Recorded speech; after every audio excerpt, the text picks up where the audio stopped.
In this guide, I'm going to show you how to fix a Nintendo Switch 2 game update not downloading. This is Miguel from JustBoz, and before we get into this guide, make sure to like the video and subscribe to the channel with all notifications on for more content like this. It really does help out the channel and we'd greatly appreciate it. If you have any questions, just ask them down in the comment section below. I'm going to be doing my best to reply to every single comment down there.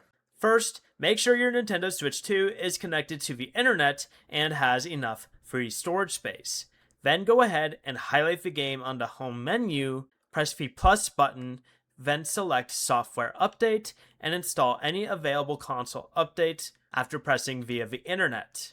If it still won't download though, what you'll want to do is open your system settings, scroll all the way down to System, select System Update, and also install any available updates here for your console. Finally, if that doesn't work, go ahead and hold the power button for about 3 seconds, then select Power Options and choose Restart, and then try updating the game again. Before you leave, remember to like the video and subscribe to the channel with all notifications on for more content like this. It really does help out the channel and we'd greatly appreciate it. And if you did have any questions, just ask them down in the comment section below. I'm going to be doing my best to reply to every single comment down there. Peace.